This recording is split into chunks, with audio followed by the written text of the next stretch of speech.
All right, everyone, it is 7 o'clock. I'm going to give just another minute or two for us to get everybody in the webinar. Thank you for joining us. I know it's dinner time for most people. If you're on the East Coast with us, perhaps even heading out west, you guys are just sitting down for dinner. So if you can't pay attention to every part of the webinar tonight, rest assured we are recording this session, so everything should be available online for everybody to reference back later. We're going to set this up very similarly to some of the webinars we've done in the past. So please utilize the chat and Q&A functions to ask questions throughout the webinar. But to talk about the topic tonight, we made a little bit of a pivot. And this was my idea, so if it ends up being a complete failure, don't blame Ryan. He was on board because this was my idea. But we had originally planned for tonight's webinar to talk about how to create the most complete and maximize all sources for your financial aid offer. If you have been watching the webinar series so far, we had a discussion. We decided that if you watch each piece of that, you already have the tools to make that complete package. So tonight, what we wanted to do instead was offer a conversation with our financial aid team and you. So if there's any lingering questions that you've had after watching the other webinar series, or as we've gone through this process of financial aid, now's the time where we can sit and have a little bit of a discourse. We had a lot of questions that were submitted ahead of time. We've got some prepared answers for you. We're going to do a little bit of review, but primarily this next hour is going to be set aside for the questions that you may still have. So please load them into chat, load them into the Q&A section. We're going to be able to address as many of these as humanly possible. It's what tonight is all about. It is a recorded session. You should be able to go back and review this as well. So I hope that it's worthwhile. I hope that you guys enjoy this platform. I thought now was probably the best time to have this before we go any farther into the school year. And we do have one more of these planned out. So this was a nice kind of stopping point where we can kind of review everything and open the conversation with everybody who's been here so far. So to get started, my name is Zach Sawyer. I'm the Assistant Director of Admissions here at Maine Maritime Academy. You should know me by now, as well as Ryan French, who is our Director of Financial Aid.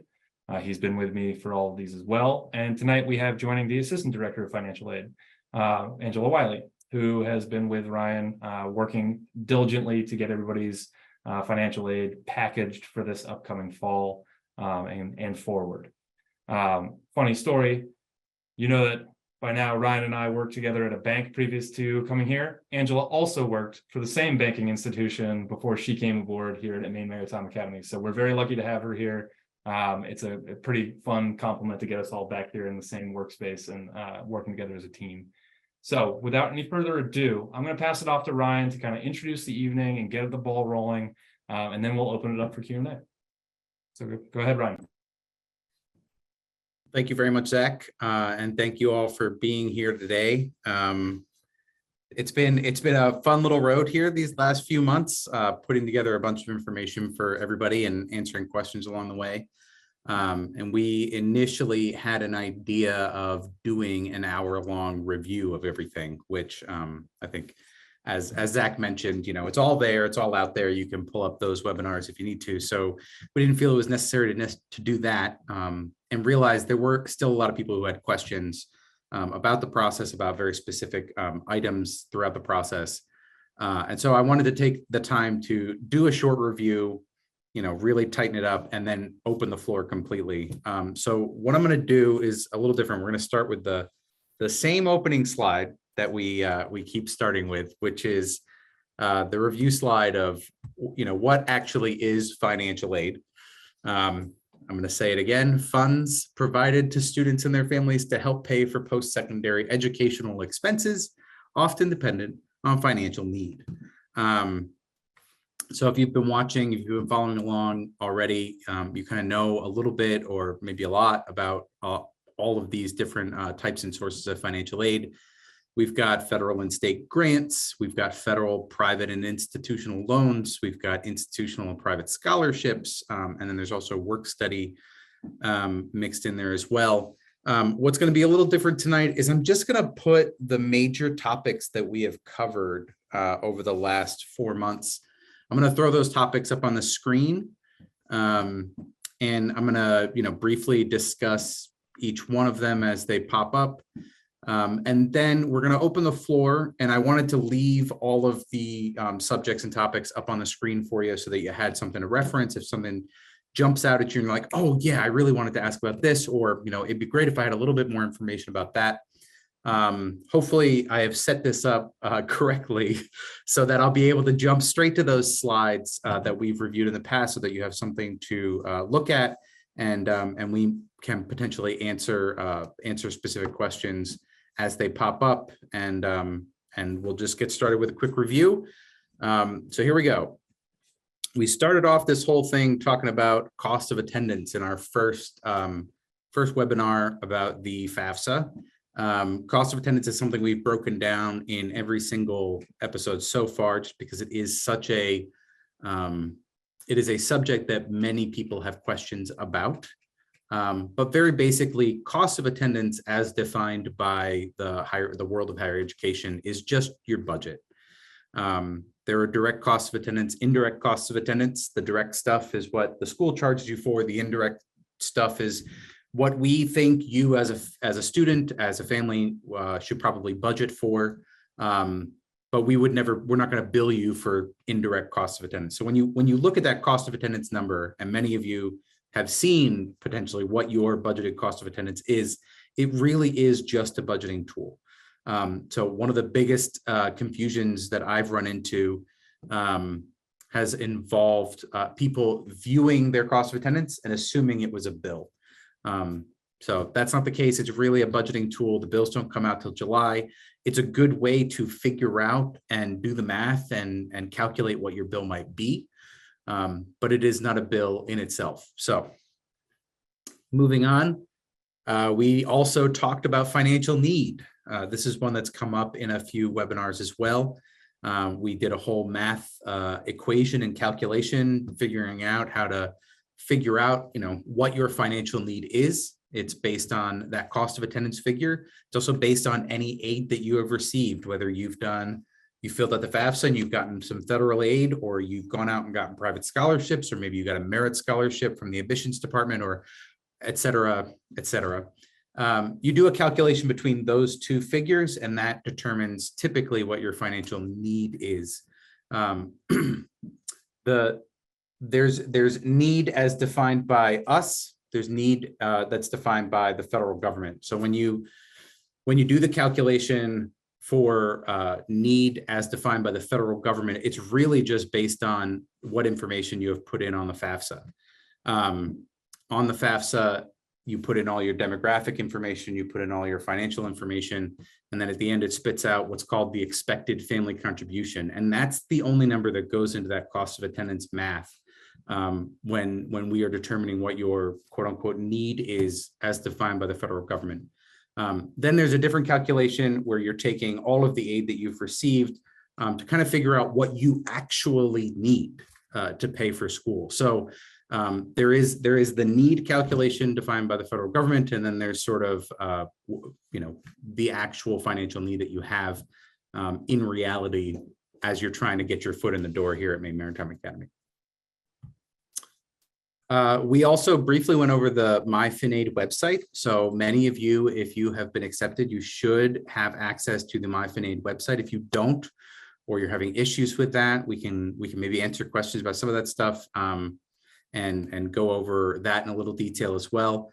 The website is myfinaid.mma.edu. You can also access that portion of the MMA website through your MyMMA portal. So just going to mymma.mma.edu, logging in, you can navigate yourself to the financial aid portal that way. And that's a place where you can view everything related to your financial aid. You can see your scholarships, your loans, grants, whatever, in real time. If you're a continuing student, you can go back in time and see what you've gotten in the past. If you're a new student, there may be documentation requirements that will be listed there with explanations on how to complete that stuff. So it's a really great website. There's a lot of information there. We also use it as we start into the fall semester. If you are planning on borrowing any federal loans, that's where you're going to see some of those requirements listed for some of the documentation that's required for those things. You're also going to see if possibly you've been selected for a process that's called verification, which some students are when they complete the FAFSA. All of that documentation is there as well. Again, if you have questions about that website or how to get there, or you're having issues or anything like that, you can reach out to us. But it is a really good tool. So I just wanted to make sure I mentioned it again. I've gone over a little bit on the FAFSA. We did an entire webinar episode on the FAFSA. Studentaid.gov, any US citizen can complete the FAFSA to be considered for federal aid.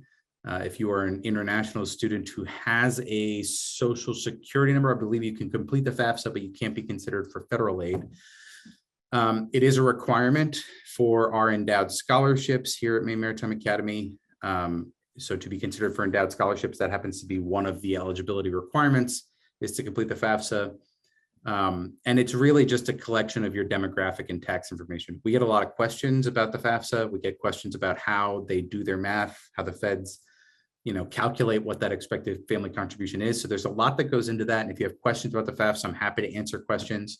If you have questions about verification, or something doesn't seem right, or something isn't calculating correctly, or maybe that EFC, that expected family contribution, pops out at the end and doesn't look right.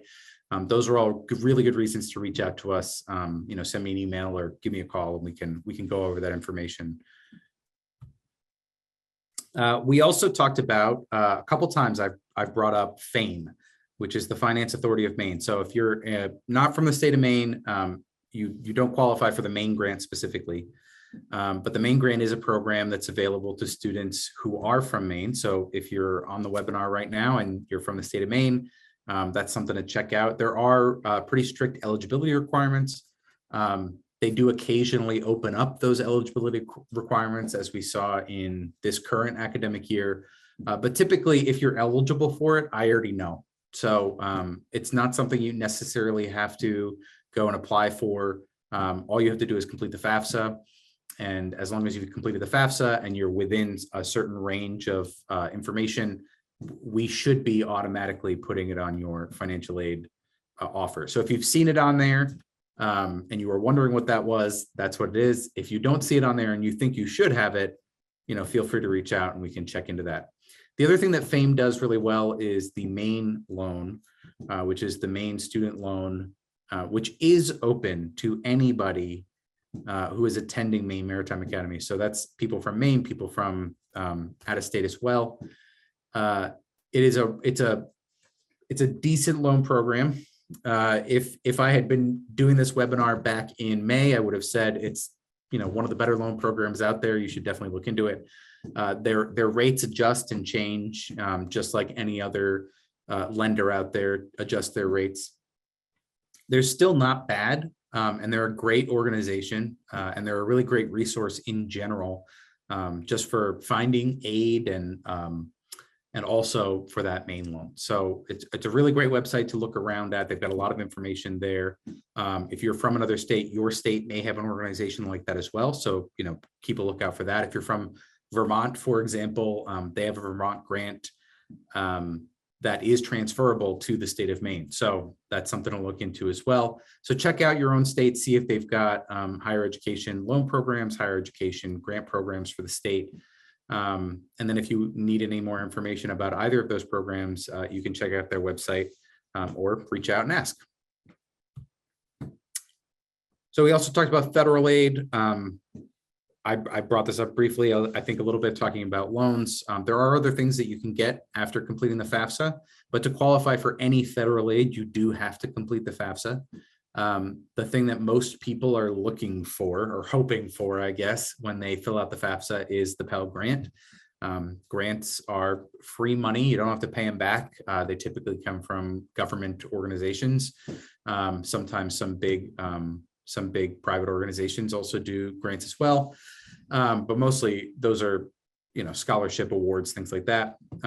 But federal grants, like the Pell Grant, do come with a lot of restrictions, and typically they're related to how much money your family makes. So if you don't see the Pell Grant on your financial aid offer and you think, my family isn't, doesn't make a ton of money. It doesn't really make sense that it's not on there. You can definitely reach out. We can look into that information for you. But the restriction, it is pretty highly restricted though. So just, bear in mind, you may not be eligible for the Pell Grant. There's also SEOG, which is the Supplemental Educational Opportunity Grant, which is a grant program that is awarded by the school. So the federal government sends money to the school. It's like a little extra, and we award it to basically students who are Pell eligible. And it's typically just a little extra amount of money. It's a here and gone kind of thing. So it's an in and out. So as of right now, I don't believe we have any funds left to award. However, as we get closer to the beginning of the year, there may be opportunity to open that up a little bit as potentially maybe we have students who decide they're not coming, or and then again, also between fall and spring, maybe a student has graduated who had been receiving SEOG. So there's always opportunities for things like that. But again, you do have to be Pell eligible for that one. There are also loans, which I'm going to talk about in a second, that you can get through the federal government as a student, and the only requirement is to have completed the FAFSA and completed it in full, and to be an undergrad, and dependent or independent students can qualify for federal loans. There's also a loan program for parents, which I can go into more detail as well. The PLUS loan program, the parent loan for undergrad students, is a slightly different program. I would put it more in the category of like a private loan program, but it is through the federal government. The requirements and the eligibility requirements for that loan are a little less stringent than your private loan program. So it's a good one to look into. And we can, again, if you have questions specifically about the PLUS loan, I'm happy to answer them. So like I said, I was going to talk about loans real quick. We went over subsidized versus unsubsidized loan. If you look right above that subsidized versus unsubsidized tab there, you'll see that financial need. That's how they determine whether you are being awarded subsidized or unsubsidized loans. And by they, I mean the federal government. If you are someone who has quote unquote financial need of any amount, you can qualify for subsidized loans. And all that means is the amount of money that the federal government is allowing you to borrow, some of it can be interest-free while you are in school. So that subsidized portion is interest-free. The unsubsidized portion is accruing interest while you're in school. In general, all of the federal loans can be fully deferred payments, but only that subsidized loan is deferred interest accrual.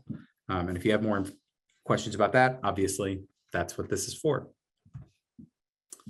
So there's also institutional aid available. If you have not completed an endowed scholarship application, you should have gotten information about that in your financial aid offer. It's also on the website. Feel free to check that out. If you haven't filled that out yet, fill it out, send it back to me, send it back to financialaid@mma.edu.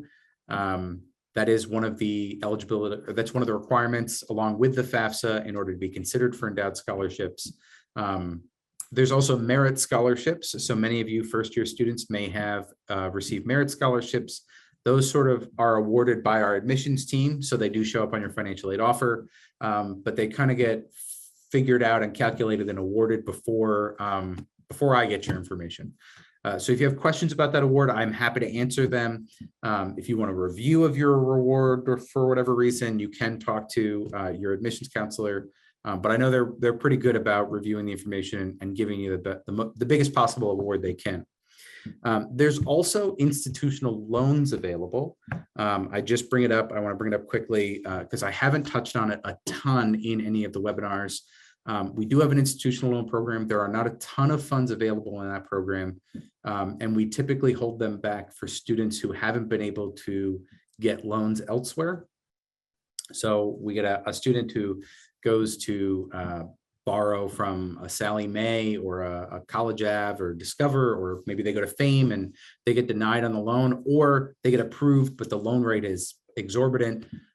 That's an opportunity to reach out to me, reach out to Angela, talk to us, and we can sort of figure out if, we may be able to free up some institutional loan funds for you.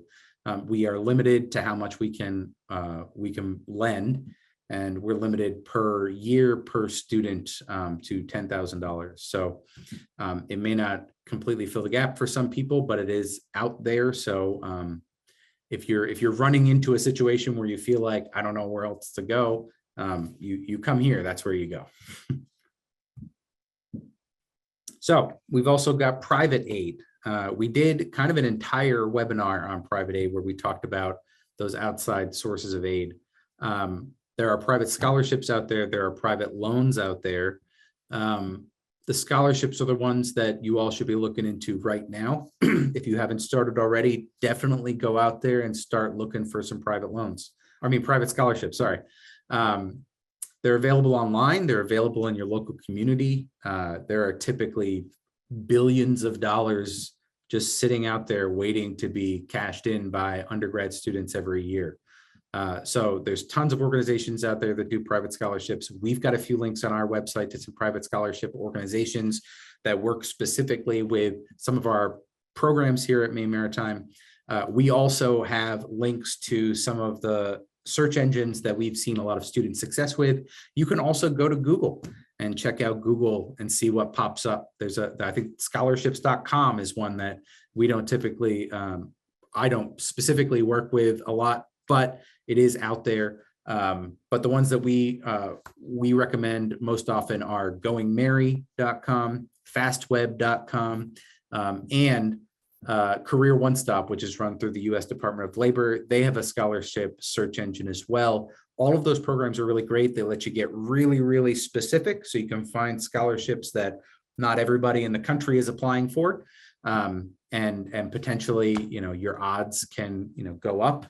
Then there's also the scholarships out there. You can throw a really wide net and try and catch as many, $50, $100, $500 scholarships as you can. Every dollar counts. It does take some work. It tends to be one of those things that the more legwork you put into it, the more time you put into it, the more benefit you see out of it. So it's one of those things that not a lot of people put a ton of work into, but the people that do tend to show up here with a ton of private scholarships, especially in their freshman year. I recommend continuing to do it your whole way through school. You should be checking, at least a few times a year as you're going through school to see what's out there and what you potentially could be eligible for. We also talked about private loans as well. I'm going to go over a bunch of stuff about loans in just a second, so I'm not going to dive into that, but just suffice it to say there are private loans out there as well. And we'll have more information on that. Oh, there's private scholarships online. So we're talking about Going Merry. We're talking about FastWeb, going to Google, checking out all of those places that I just discussed. So we did an entire webinar last month on loans, and we went over a few specific things. I don't have the number specifically in front of me right now, but it's almost half of undergraduate students in the United States do wind up borrowing some loans, and that's a big stat. A lot of them tend to borrow federal first, which is a pretty good call. Usually, the federal loans, especially those federal undergrad student loans, tend to have the lowest interest rates or some of the better interest rates out there. But there are also private lenders out there that sometimes do programs better than the feds do. So that's something to keep an eye out for as well. But a lot of kids do borrow loans. So I say that not necessarily to scare you, but more so to say, it is probably a realistic thing that might happen over the next 4 years. If you're coming in as a freshman or if you're a continuing student, it's possible that you are going to have to borrow money. My job is to make sure you borrow as little as you possibly can, and I'm going to do everything that I can to help you with that.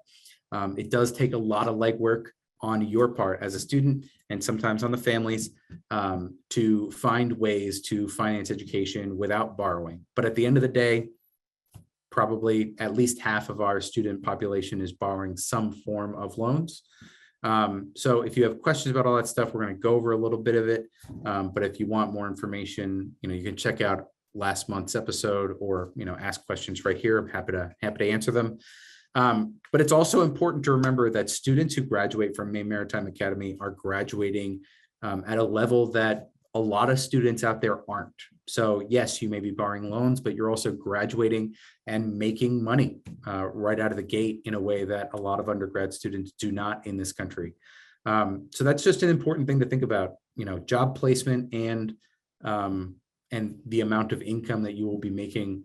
Make a loan borrow a pretty sound investment in your education and your career future. So that's not to say that I don't want to find as much aid for you, like free money, as I possibly can. But at the end of the day, if you have to borrow money while you're in school, you will more than likely be in a much better position when you graduate to pay that money off than other people in this country. So we talked a little bit about loan math. That's going to be something that's going to come up a lot in the next, probably in the next few months. I'm going to be having these conversations a lot with people. The two big calculations that parents, usually parents, but also students, they really want to know is what is the least amount of money that I need to borrow to get my foot in the door? And what is the most amount of money that I could possibly borrow? Those are two very different questions. They're very similar math problems, but they're very different questions. But figuring out those two numbers can really give you a good range and kind of give you an idea. Okay, this is likely what I'm going to need to do. That first one, that what is the least amount of money that I need to borrow, is a lot easier to calculate once the bills have come out. Obviously, people don't want to wait that long, and I totally get that, and you shouldn't. We should be budgeting ahead of time.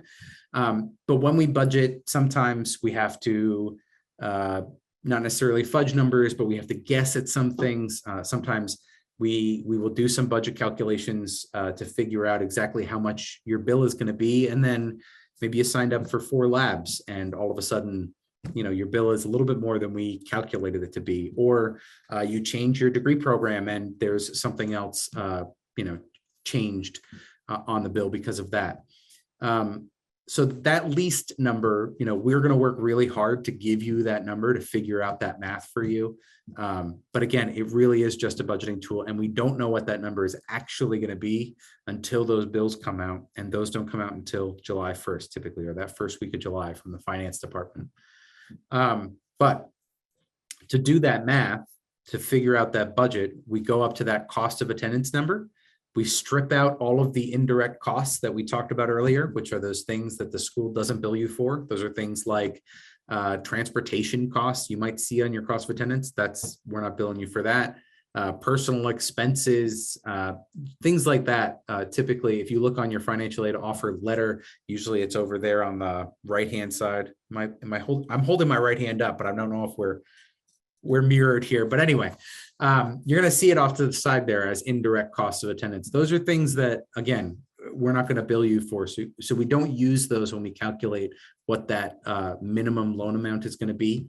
We're looking at the direct cost of attendance. So we take that direct cost of attendance number, we subtract out any aid that you've received. So it's a little different from that financial need calculation, because the need calculation that the feds do, they take into account that expected family contribution, which is sort of a fake number that they've come up with based on your family financial situation. Instead, we're looking at your financial aid. So we're looking at any scholarships that you've gotten. We're looking at any federal loans that you've already taken out, grants maybe that you've gotten, things like that. We take all of that aid and we subtract that from your direct cost of attendance. And that number is typically, on average, pretty close to what your overall billable cost is going to be for school after all of your aid. And that number is typically what we end up giving to families and saying, this is probably a good estimate as to that minimum loan that you might need to borrow. Sometimes I'll inflate that number a little bit, and I could talk about that in a little bit more detail. And I've talked about it before, but realistically, that number we inflate solely for the purpose of making sure that you are borrowing enough money. And when we get closer to that, fall, that like beginning of fall, beginning of spring, we can always make adjustments down. It's usually a little harder to adjust up at that point in the year, especially with private lenders. They make it a little bit more difficult to borrow more if we realize we maybe did the math a little light. So anyway, the other math problem that we talk about is the most you can borrow. That one's really easy. That's the total cost of attendance minus the total aid that you've received. It's very similar to that, need, also referred to as like a gap calculation.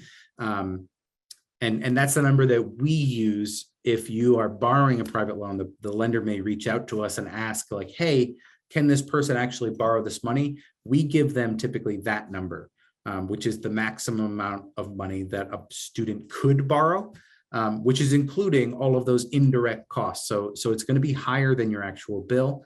The reason that's important is some people want to be able to borrow for some of those expenses that, maybe they're not getting billed for. Maybe you live in California and you're going to need to fly back and forth between, breaks and summer or whatever. Flights are expensive. You need to be able to budget for that. You need to be able to pay for those flights. And some people choose to borrow for that. So we make sure that students are able to borrow for those things. If you have more questions about that math and those problems, I'm sure we will have conversations in the future. And obviously you can ask questions right now. I'm almost done, I swear. Searching for loans is really easy. You can go directly to lender websites and check for them. Like I said, you can do the FAFSA and qualify for the subsidized and unsubsidized student loans. Parents can go there to look into that PLUS loan if you're interested in that program. You can also, go online to any of those big name lenders. We have a website that we work with called Elm Select. We've got it on our website. It's also in that financial aid offer letter that you received and in emails if you've received them as well. Elm Select is just a website you can go to. You punch in Maine Maritime Academy and you can sort of review and view a bunch of different big name lenders that we've seen student success with, and are generally non-predatory. I would say in the most part. As you look through those lenders, you're going to see terms, you're going to see rates, you're going to see a bunch of information about the different programs that they have. And you can sort of directly compare and contrast them right there on Elm Select. If you don't want to use Elm Select, that's totally fine. But it is something that we work directly with them. The lenders work directly with Elm Select so that you can sort of view and figure out which lender you might want to go with. I also talked about the loan timeline very briefly. Like right around now is when we start doing those budgeting conversations. Between now and I would say the beginning of May, we're going to be doing budgeting conversations, figuring out, okay, do we need to borrow loans? Do we need to start having that conversation?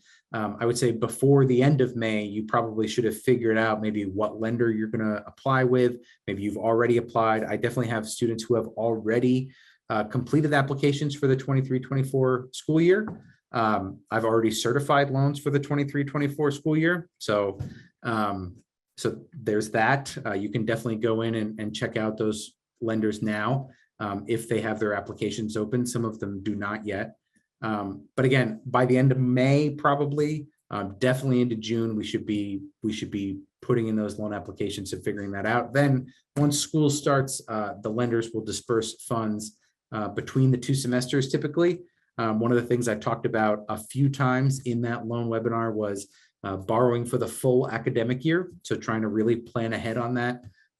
You can borrow per semester if you want to. I do not recommend it. You should just borrow one loan for the full year, try and budget it all out ahead of time. Some people don't want to do that, and I totally get it. But at the end of your education, your 4 years, would you rather be borrowing potentially 4 loans or 8 different loans by the end of it? There are some differences, big differences between those two things as you start getting into repayments after you've graduated. I talk about that in that loan webinar. If you have questions about that, I can answer. And then I do have frequently asked questions on here. I realize I said I was going to talk for 15 minutes and I just talked for a half hour, so I'm sorry. But if there aren't a ton of questions being asked that we're going to answer live, I can pop over to some FAQs and go over some of that information as well. But for now, I'm just going to like pause for a second and maybe see if Zach or Angela have noticed any questions or want to address anything that's popped up in the chat. Feel free to jump on the chat, ask questions, throw things into the Q&A, however you want to ask them, and we'd be happy to answer. Thanks. All right, coming back off for you guys, I have added, as Ryan was going through, I realized like 5 minutes in that I was actually sending all the links that I put into chat, kind of feed in there. I had been sending them only to Ryan and Angela, and they didn't need them. So I ended up copying them. I'm sorry that they weren't going in as Ryan was talking about the specific subjects, but as he was going through, I was trying to find resources to send to you guys. So the links are in the chat box. If you have any questions about anything he just kind of briefly went over, not so briefly went over, we do have links there in the chat box, so you guys can go through and see those. As has become custom with these webinars, I am once again having some Zoom chat functionality issues, and I can't see Q&A. I've worked with our IT team today to solve this problem, but it is once again rearing its ugly head. So Angela and Ryan have seen some of the questions that have gone in there. They can easily still address them. Angela did throw one over to me that had a question that was about a specific bill. My only suggestion for this is to reach out to Diane Harmon, who is our student account manager. She works in the billing office. So financial aid and billing are separated. On the financial aid side, we're very lucky we get to give money away. We have nothing to do with receiving money back from students. That's handled in an entirely different department of the academy. So Diane Harmon is our student account manager. She can answer any questions about your bill specifically. And I will put her email address in the chat box here now. It's diane.harmon@mma.edu. And I will also put her phone number in there. It's her direct line. I don't know that off the top of my head, but I will put it in her contact information in the chat here in just a moment. Angela and Ryan, was there anything else in Q&A that came up? No, If not, okay. no, that was the only question that I saw in there. Beautiful. So luckily, many of you have, I'm sorry, what? Sorry, it does look like Andrea Medina did ask another question. I didn't know if you had addressed that privately or not. It was a specific, very specific question, but it was related to looking at those schedule of fees online to see what things you might be charged for. So it's a really good tool, but again, like Zach said, you're not like, you can talk to the finance department and they are really, really helpful over there. They're really great at figuring out, like, based on your degree, based on some other factors, like this is probably what your bill is going to be. They're going to look at it from the perspective of this is how much you have to pay before any financial aid. So they don't have any of that financial aid information on their side. So again, they might be able to get a more specific number for you, but then you come to us, you give us that number, and we can kind of do that budgeting math. Related to fees for the tug barge course fee, SVO, VOT majors, if you're in an unlimited license program, and Zach, feel free to correct me if I'm wrong, if you're in an unlimited license program, you're not getting charged the individual SVO, VOT fee because you're being charged the full unlimited license undergrad, fee for the program that you're in, which is a totally different charge. So SVO, VOT fee is related to people who are in those specific majors. And it's just to make up for the fact that they may be not getting that full unlimited license. And then the cruise course fee is a separate charge that I'm actually, oh, go ahead, Zach. Yes, so just back on the SVO VOT piece. So that course fee, those students are still receiving a license. It's just a limited form of Coast Guard license. It has to do with limited tonnages and limited distance to shore. So those are either 500 or 1600 ton near coastal licenses for VOT majors and a 200 ton near coastal license for the SVO, small vessel operations and vessel operations technology, for those who are curious about what those acronyms are. So they're just a different form of license, and that's what that course fee is going to be. Any unlimited major in their freshman and junior summers, it'll be tacked on to the spring bill for those years because we're just charging them ahead of the summer term, which is that semester at sea, that cruise fee. That will be charged at that point, but they will be charged that only in the freshman and junior year during the spring term. It's the only time they have to take those courses. Yeah, And then that is a 4-credit course while they're out to sea. They're getting sea time, which is a requirement through the U.S. Coast Guard for the license. I believe they get 70 days for each cruise that they go on.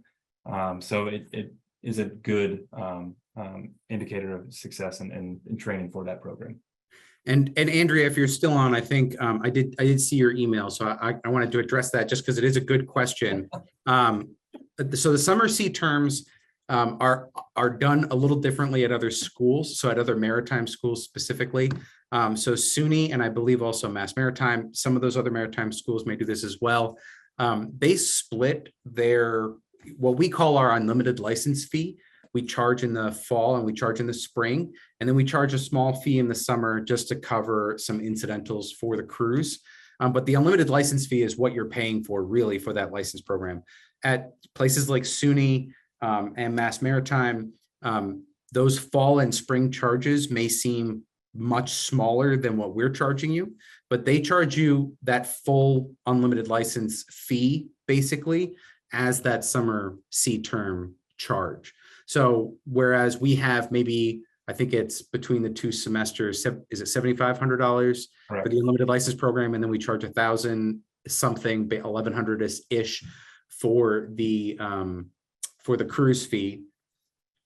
They charge like the full, $11,000-$12,000 or something right there in the summer for the cruise, and that covers a lot of those unlimited license fees that they need to cover back. So it's split up a little differently. You're going to want to look at that full academic year picture to kind of, if you're trying to compare between different schools, it may just look a little different because of the way they split it up. So I hope that answered your question. Right. We try to be as forthright and transparent about the fees as we possibly can and give you every piece of information, hence that worksheet that I linked up earlier about cost of attendance as we possibly can, so there's nothing hidden in there. Usually when people look at the Mass Maritime or SUNY Maritime schedules, and not to say that we're better or anything, it's just comparing apples to oranges here. They have 3 semesters. They have 3 full terms, whereas we just have the 2, and they're split up between the 2. They charge you for a whole extra semester when they do that. It's just the way that they break it out. It's a little bit different. But because there haven't been a ton of questions submitted during this live session, luckily, many of you submitted some questions ahead of time. So I'm going to pitch these questions that were submitted ahead of time as they're written to Angela and Ryan to see if we can get some responses here live and get these recorded so that those folks who haven't joined us here for the live session can go back and watch them during the recorded sessions, which I will also link to here in just a moment. So if you are missing a little bit of what we talked about at any point tonight, you can reference back to some of the previous webinars that we've had. So the first question comes from Jet Wing.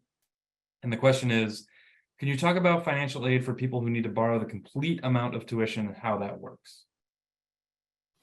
And I'll let Ryan take this one because it's a kind of complete question. So borrowing the complete amount of tuition. So I would say maybe that is someone who who believes that they don't qualify for specific scholarships, which we do get a lot. And I think hopefully as you've watched other webinar episodes, you've gotten the picture that everybody out there can qualify for and is eligible for scholarships. So if you haven't looked into them, you should definitely do that. It can be, again, you got to put in the work, you got to put in the legwork to get results. And sometimes you put in the work and you don't get the results you were hoping for, but every dollar counts. At the end of the day, though, there are some people who are going to, complete the FAFSA. They get maybe the $5,500 loan offer. They don't get any other grants. Maybe they've got a small merit scholarship that they've received, and that's it, right? And I would tell that person first, complete the endowed scholarship application, because if you haven't done it, at this point, it's almost, I can't say it's guaranteed, but at this point in the year, if you complete it, I would be surprised if you didn't get something out of the deal. So you should probably do it if you haven't done it already. And then beyond that, there are lots of private scholarships out there, so do the legwork on that. But at the end of the day, there are going to be some people who are going to have to borrow to cover their bill, and they're going to have to borrow a lot of money. It does happen. We have students who sometimes borrow $40,000 a year. It doesn't happen often, but it does happen. So if you are in one of those situations, I would really hope that you'd reach out and talk to me so that we can look at other resources first. But if we decide and you decide that you're going to borrow the full amount, you can. I mean, as long as you are eligible for the loan through a private lender, or your parent is in a credit situation where they can go and do the plus loan and get approved. Those lenders, especially with the plus loan, which is a program that I have referred to as potentially dangerous, but is a really good program. It's dangerous because if you're eligible for a $1,000 loan through the plus program, you're eligible for a $50,000 loan through the plus program, as long as your cost of attendance and your expected family contribution and that sort of stuff matches up and allows it. You can borrow that money. The feds are a little, I won't say they're lax, but they've opened that up a little bit to make sure that students can borrow if they need to, and they can pay for school if they need to. And so that plus program does allow you to borrow that whole amount.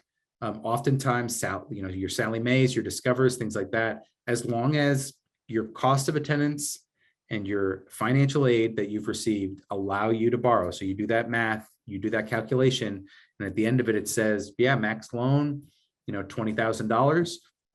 If you get approved for a $20,000 loan through that private scholarship organization, you can borrow $20,000. And you can typically do that every year. So if you want more information about that, I don't know if I answered your question specifically, but if you want more information about those private loans, how that math is done, how we figure all that out, you can definitely reach out. But again, if you think that you're not eligible for aid, like free money, I promise you, you're wrong. There's scholarships out there, and you should definitely be, exhausting every avenue, online, in your local community, local, government organizations, things like that, nonprofits, all that stuff out there. You should be pounding the pavement, knocking on doors, filling out applications, and trying to get as much free money as possible. So anyway. So yeah, great. I think that was pretty well done. And actually Jet submitted a follow-up question that said, can you touch base on some scholarships? And I think that we've kind of done that throughout this. There's links here. There's links on our website to all these different outside sources of financial aid, whether it's scholarship finders and search engines like Going Merry and FastWeb, bold.org, Career One Stop. What was the one that you mentioned? Scholarships.org. Isn't that one? I mean, there's a ton of them out there. You can just go to Google and say, I want a scholarship, and they'll give you, they'll give you 20 websites to go check immediately.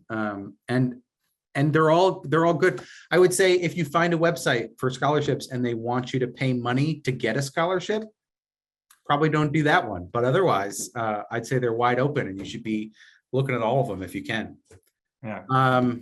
Question just came in from Sarah. Hi, Sarah. Thanks for being with us. When students get awarded scholarships, does the scholarship money get sent directly to MMA? That's a great question. A lot of them do. So a lot of private scholarship organizations will send the money directly to the school. So you apply, you say what school you're going to. If you get approved or you're eligible for the scholarship, you get picked. They will give you typically like an award letter, or they'll give you a PDF award letter, or they'll send you an email or whatever that says, hey, look, you got this money.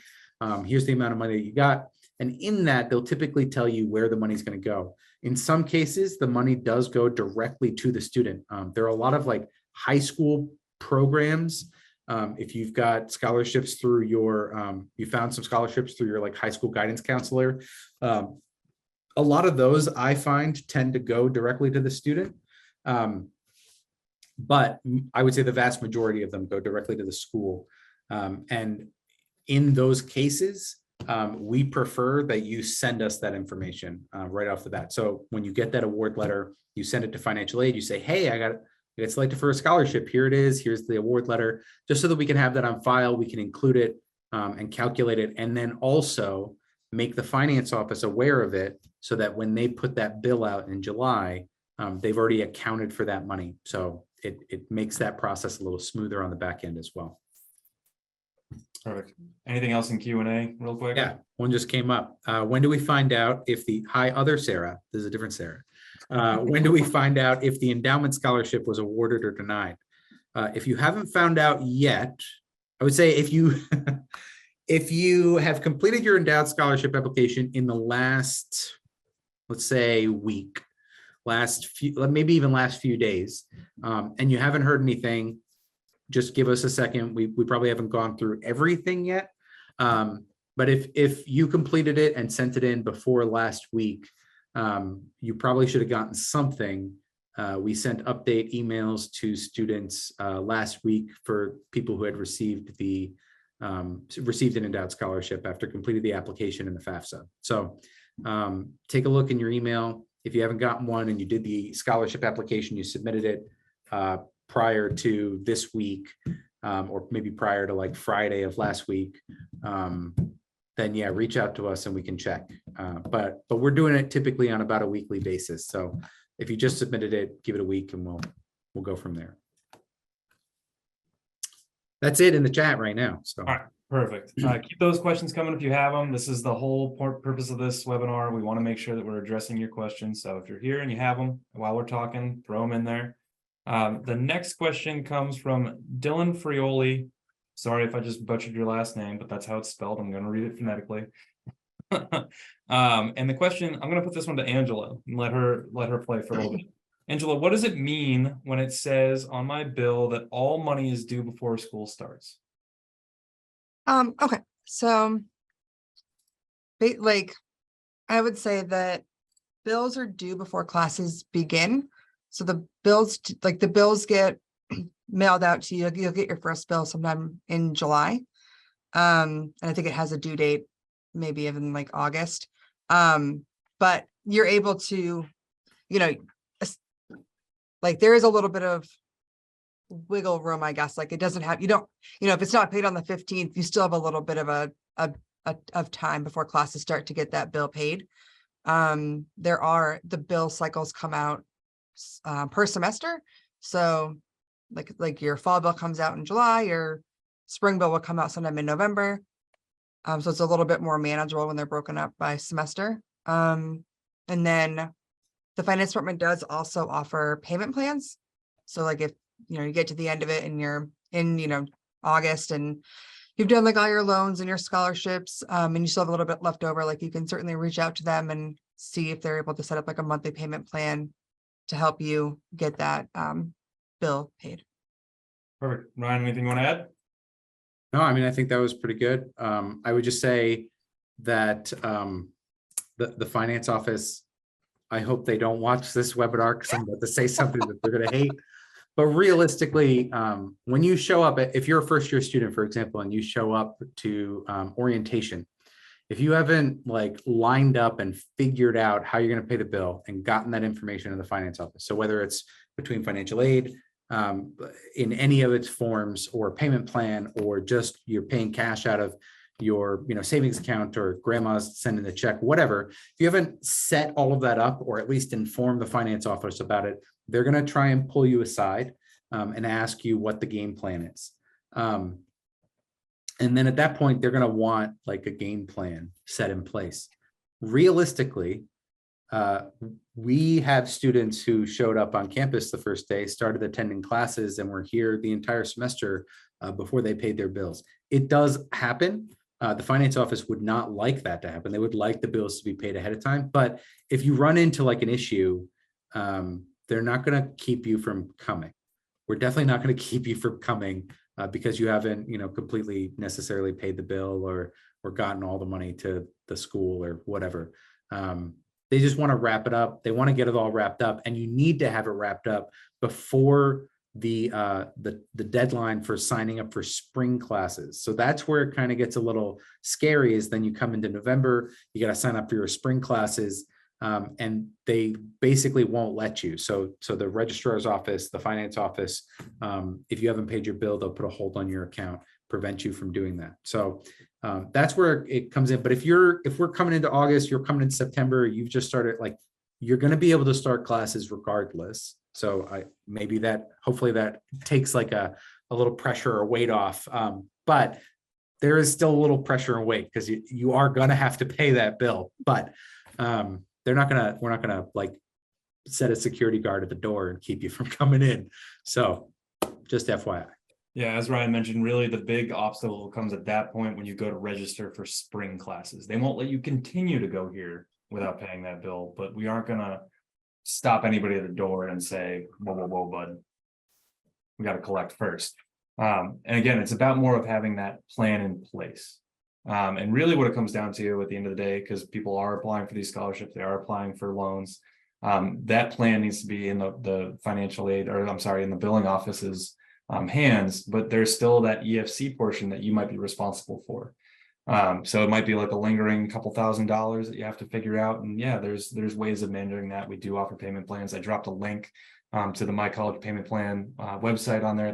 It's through a company called Melnet, which is a loan servicer for a lot of college payment plans. So it's a national company. They're very good. We work with them with a lot of students. So take a look there if that's something you're interested in. It breaks your payment throughout the year into 10 payments, I believe, that are monthly instead of having to pay the 2 lump sums at the beginning of spring and fall semesters. Next question. Well, hold up. We got some Q&As. Yeah, Q&As. Let's go. We are coming up on our 8 o'clock. So we're definitely going to try and answer all the questions that we can. We'll probably go over a little bit. If you need to hop off, you can. This is all going to be recorded. So just FYI. The first one is from Sarah Wing again. Hello, Sarah. Thanks for sticking with us. Is it okay to send the endowed scholarship application through the mail, or is it better to email? I personally don't care. You can send it in the mail if you would like to. It's going to get to us faster if it's emailed. So, it's entirely up to you. I don't care either way. It's totally fine. If you do send it in the mail, you just send it to the financial aid department, or you can send it to Ryan, or you can send it to Angela, and it'll make it to us at 1 Pleasant Street, Castine, Maine, 04420. There you go. The next question up here is from Windsor. Cool name. Windsor asks, when you apply for loans, do you ask for the full amount from each lender? I'm going to see if I can answer. I think I know what you're asking. Basically, if you're shopping around for loans, you can fill out a bunch of applications without ever actually committing to any of those lenders. Some people may have the concern about what impact that might have on maybe their credit score. It's really not a huge impact especially if you're searching around for student loans, or really any loan. If you're searching around for loans and it's in like a compressed period of time, it doesn't have a high impact on your credit score. And typically when other lenders, if you're going later and you need to get a car loan or something, that lender isn't going to look at that as, questionable or weird. So it doesn't have a huge impact on your credit score. So if you want to shop around, I recommend it. You should just make sure that as you're shopping around, you're keeping it usually within like a 30-day window, and do all of your shopping around, in a short period of time. And then, as you apply for those loans, I would say, ask for that full amount from each lender. You don't have to. A lot of people do. They just want to do that minimum loan amount, and that's totally fine. Sometimes, depending on your credit situation, you may not be eligible for that full amount. So that's something to consider as well. You might get denied for a larger loan. Some of those lenders, if you ask for the full amount and they say, no, you can't have that, but you could have this smaller amount of money. Some of the lenders do that. So it doesn't hurt to apply for that larger amount of money. And then as we get closer to when the bills come out, or even when the bills come out and we start scheduling those disbursements and stuff, you can always reach out to me. You can reach out to Angela. You can reach out to the lender and say, actually, I don't want to borrow this much money. This is the actual amount of money that I need, even though I got approved for this amount of money. And then again, you can apply for as many loans as you want. And as long as you're not, accepting them, filling out the paperwork, you haven't like signed on the dotted line. So I would recommend going out there and at least applying for sure what you're going to need, based on the budgeting conversation.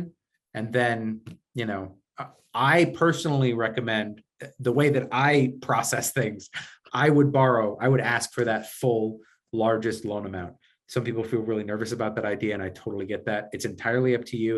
It's up to your financial, you know, choices, how you want to, you know, figure things out. But that's how I would do it. So, and then the last question, I'm actually going to throw over to Zach. Oh, boy. Because I'm not sure I know the answer specifically. So Kimberly asks, have you talked about the NRTC scholarship? She joined a little late. That's totally okay. It's recorded. Does Maine Maritime supplement room and board for NROTC recipients?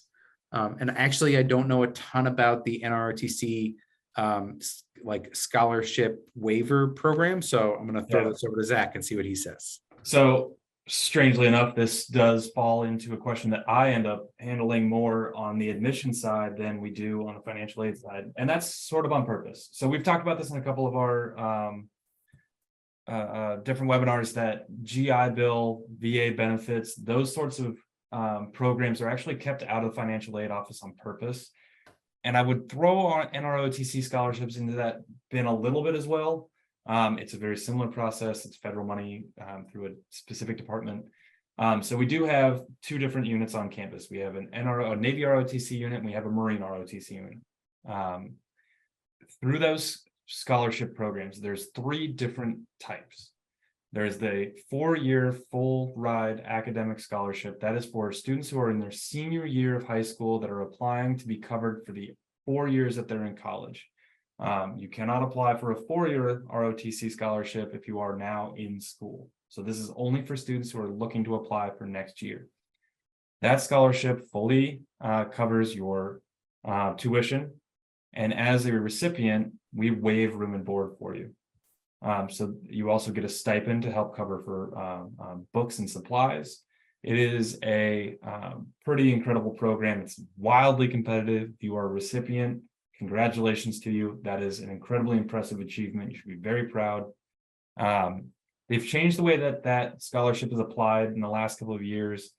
You have to have at least 5 different colleges with ROTC units that you're applying for. You have to rank them. And the way that it used to work was that Big Navy decided where the money went. So even if you put MMA as number 1, you might get it to your number 2 or 3 school, depending on how many scholarship recipients were going to each individual college. I don't know. I have heard whispers that that has changed, and now if you apply number 1 for Maine Maritime and you receive the scholarship, then you'll get it at Maine Maritime. It's no longer limited to a number of slots. Moving on to the other 2 types. So we also offer what are called side load scholarships. Those are 2 or 3 year ROTC scholarships, and they're structured a little bit differently.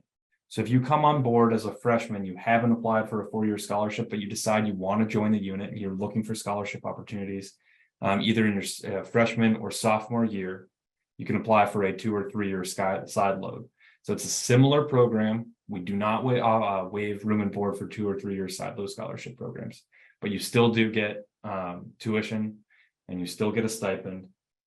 You are still going through all the training. You are still part of the unit. It is a pretty incredible program as well, just with a little bit of a different structure. Now we offer a third, I guess, /4th program, because 2 and 3 year side loads are very similar in the way that they're structured. It's just either joining as a freshman or a sophomore at school already. The third option that we offer, or 4th option that we offer, I guess, is what's called SSMP, which is Strategic Sea Lift Midshipman Program. That is training for officers status in the Naval Reserves. There is a $32,000 program incentive that's spread out over 4 years. The first 2 years, you receive $2,000 per year as a stipend. You are still paying room and board and tuition for that. There's no waivers in those, but there is that financial incentive piece to help pay for school. And you are getting officers training. So when you graduate in the reserves, you're getting a higher stipend than you would be if you weren't getting that officers training.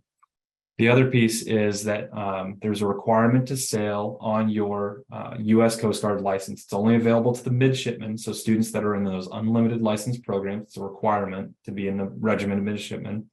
So you have to be in the regiment. You have to be in one of those unlimited license programs, and the recipient of that scholarship or of that program has to go on and sail on their professional license for 6 years after they graduate. When you hear about reserves, they often talk about the 1 weekend a month, 2 weeks a year.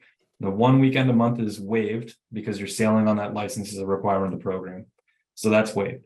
The 2 weeks a year, you get to selectively active duty. So you get to decide where you go during that time. So say you're shipping out with a company on that, sailing on that license, that you're stuck on a rig that's in Alaska and you're very cold. You're looking for a nice little break from the cold. You can choose to go on active duty in San Diego or San Francisco and have a nice warm port to go to for a little while you're there for your 2 weeks a year. It's a little bit different. I'm going to drop a link here in chat that has all of the service opportunities that we offer here and a little bit more information about the student incentive programs that go along with each of them. We also have a Coast Guard auxiliary program that just started up this past year. There are no financial incentives for that program right now.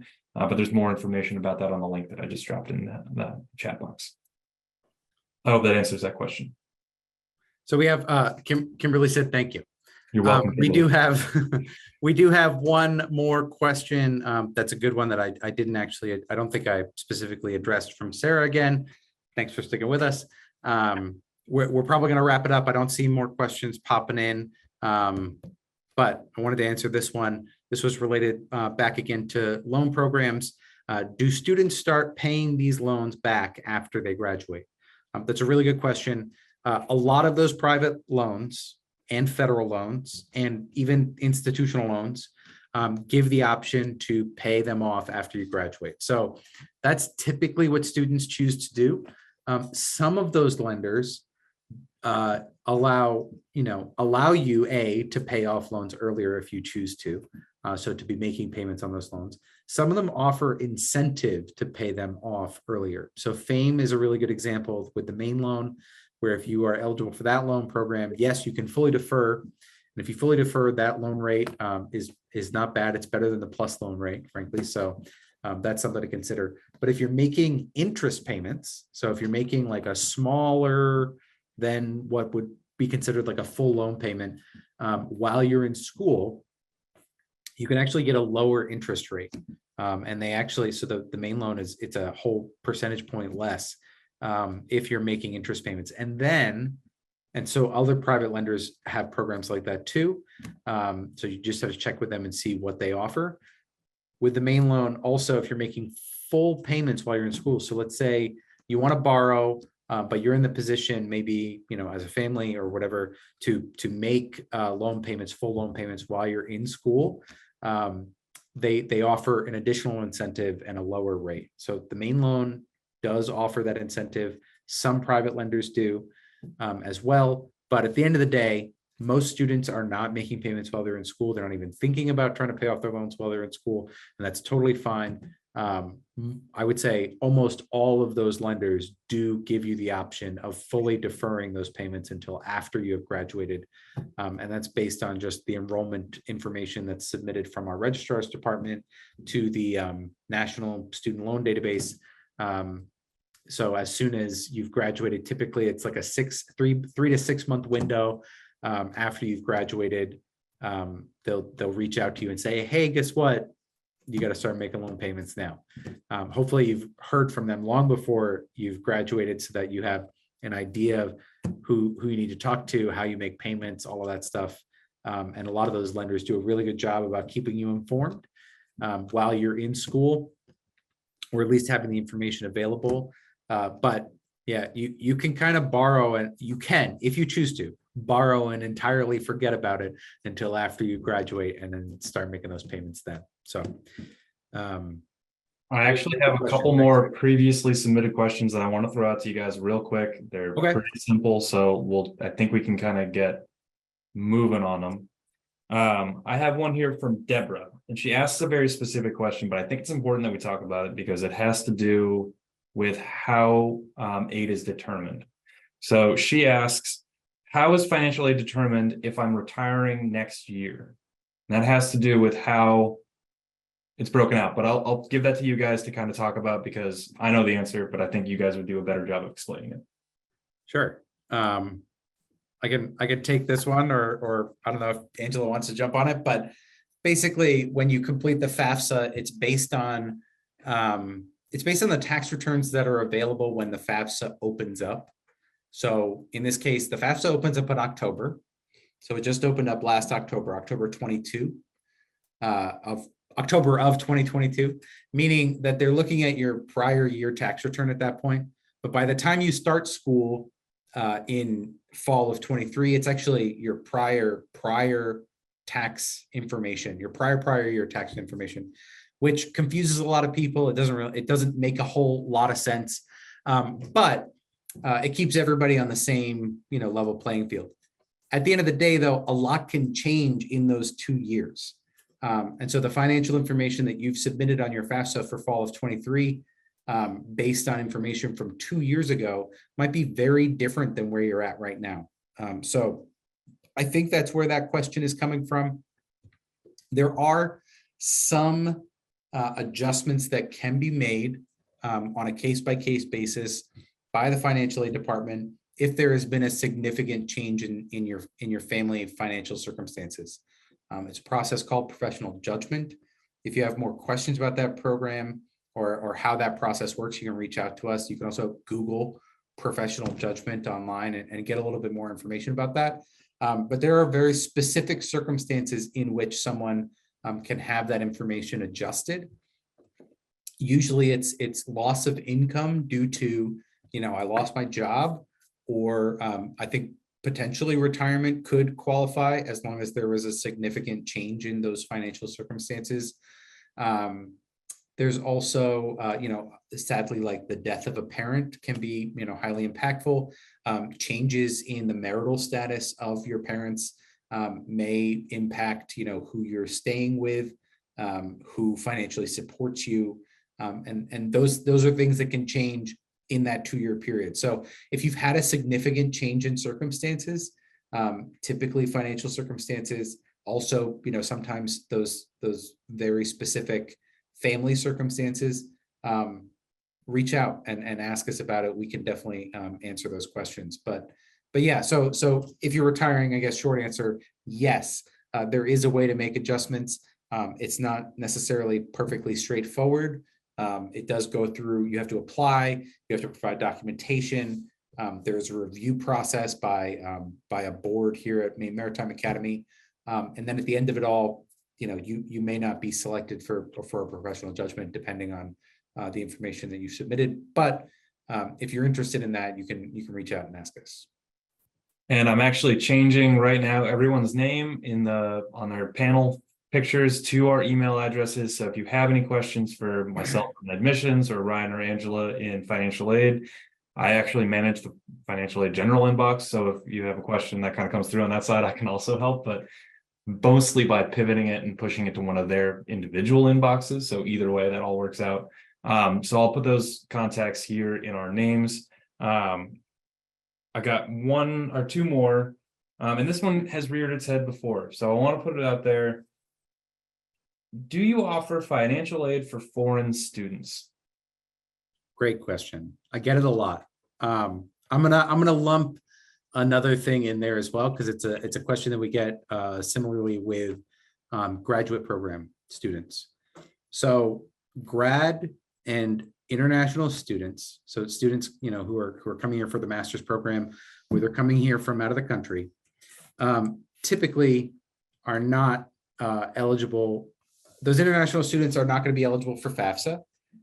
Grad students can complete the FAFSA and can be considered for federal loans, but it is just a loan. So there's no grant programs available to grad students. So oftentimes when we're getting these questions about those scholarships, we do not have endowed scholarships here at Maine Maritime Academy that are directed specifically to international or graduate program students. That being said, there are a ton of private programs out there for both of those, types of students. So international students, there's a lot of private organizations out there, and potentially even in your home country, that will support you going to school in the United States. I don't have a ton of experience with those programs. Typically, the few international students that we get in our undergrad programs each year, honestly, are being supported by their government. So like a national organization, or even the national government is supporting their education, or they're being sponsored by a business or a family member, maybe to come here and come to school in the United States. One of the requirements for international students is to be able to provide sort of a proof of ability to pay prior to that whole process of getting a visa to come into the country. So that ability to pay is usually not related to private scholarships. So there are scholarships available. There are programs available out there. If you're interested in that, I would look maybe in your local, local supports, local nonprofit organizations, and then also Google it. Go to your favorite search engine, and you can look up international scholarships out there. We've put some information out there. We did a little bit when we talked about outside sources of aid. I think we put a link out there about some international scholarships. So they are out there. There's information out there, and same with the grad programs. Grad programs, typically, if you're looking for scholarships or you're looking for tuition assistance, a great place to look is your employer. So a lot of employers do have programs for employees that are seeking those higher level degrees, or any degree at all, really. So, and then there are also scholarship search engines out there that you can go to and check out for specifically the grad program. So we don't have anything institutionally that we direct towards either of those student populations specifically. So I apologize that we don't have those programs available necessarily. A lot of our money does go specifically to those undergrad students. That being said, there are still a lot of really great programs out there in sort of the private aid world. So if you want more information about those programs, reach out, let us know. But we don't specifically offer anything in endowments here for international or graduate students. Sure. And I have one more question that kind of came in two different forms. So I'm going to lump Connor and Roberto's questions together. How do I do that? Is there a difference for out-of-state students? In your bill, yes, there is going to be, and I'll answer that. So in your bill for out-of-state students, yes, there is going to be a difference in tuition rates. That's going to be the same for us as it is for any other college in the country. We have a regional discount. So if you're from the New England region, depending on program, we do offer different rates for those students. And for students in unlimited license programs, there's also a different price structure than those who are not in unlimited license programs. But this is the one that goes to you guys. Are there differences in the forms of aid that are available for students that are out of state? And Angela, I'd really love to hear from you if you have some input on this one. Okay. Sorry. Put you on the spot. So I guess differences in aid. I mean, there for out of state students, I would say there are like some of the endowments funds are have specific requirements of being from a certain state or not. That isn't a like a specific state or just or just out of state. And then I would say there's also, like Ryan talked about earlier, like they wouldn't be eligible, like out of state students wouldn't be eligible for the main grant specifically, but there are other states do have grants that may be transferable to Maine Maritime Academy. But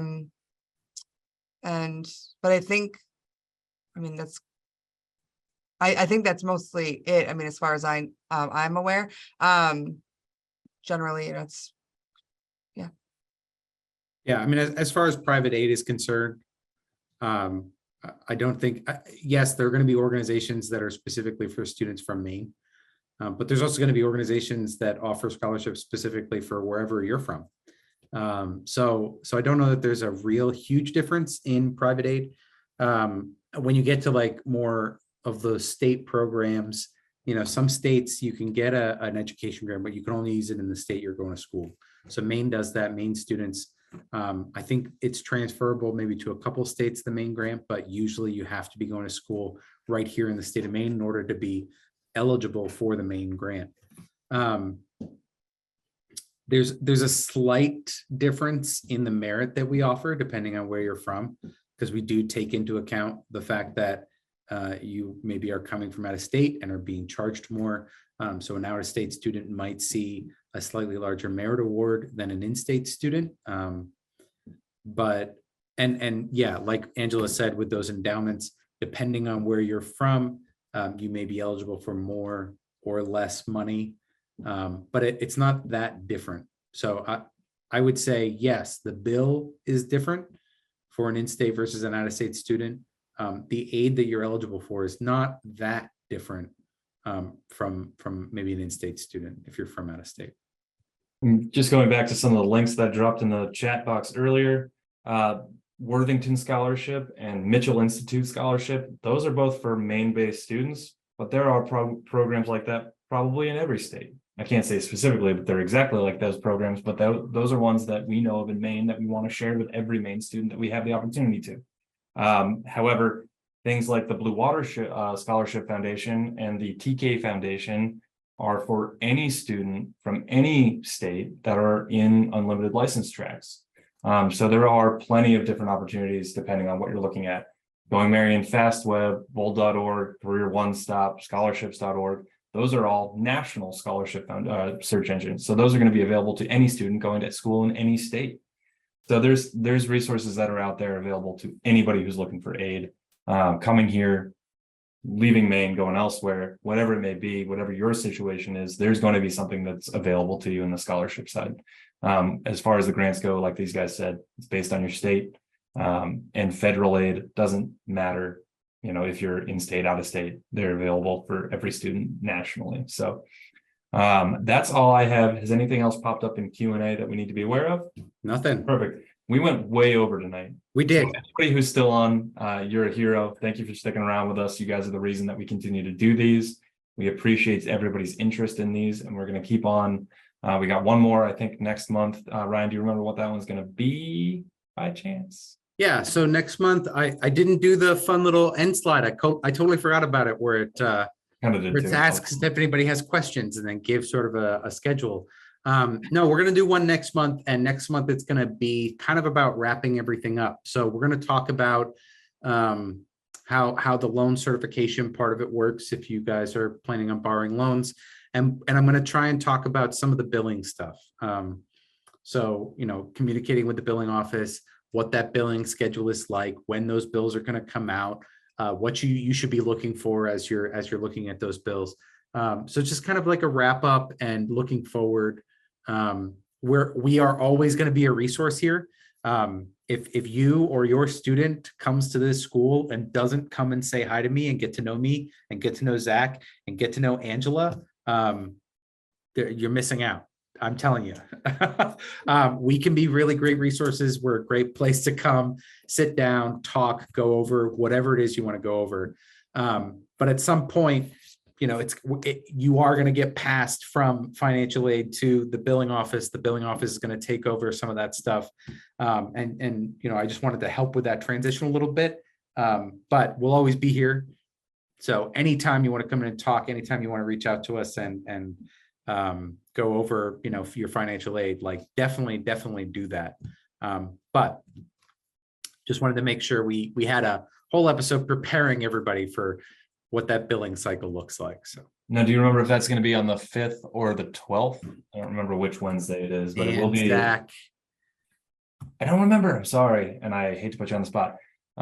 We've been doing these on the Wednesdays. It's always going to be 7 to 8 p.m. And maybe we can even coax Angela to coming back and joining us again for that one. Well, if it's on the 12th, it's my birthday, so we'll see. You know, it's funny, Birthday Angela. present. I was here and got to give a presentation on my birthday this year. Yeah, too. why So not? it's just good luck. Ryan, we'll have to do one in October, so we hit yours as well. Yes. Oh, yeah. Okay. Here we go. You ready? I got it. It's if I can get rid of all of these Zoom windows. We are calling it Mind the Gap, which I was very proud of. And that is going to be on April 5th. April 5th. April All 5th. right, the first Wednesday of April. So we'll see you guys again then. If Same you have time. questions, yes, in the meantime, please reach out, contact us. My email, Ryan's email, Angela's email. You can also call us. We can set up Zooms individually to talk about your specific situation. So going back to the very beginning, when we had that very first question about specific charges on that worksheet, we can talk to you a little bit more about your specific charges and what they might look like. Though we do not handle billing, we can help work on that budget with you. That is the whole purpose of these and you know, our contacts being here. So without dragging this out any longer, thank you all for being here. Thank you for joining us. Thank you for continuing to participate and making this worthwhile. I'm going to say my good nights. Thank you all for joining us. Thanks for being here. Appreciate it. And I'll see you next month. Bye, everybody. Good night.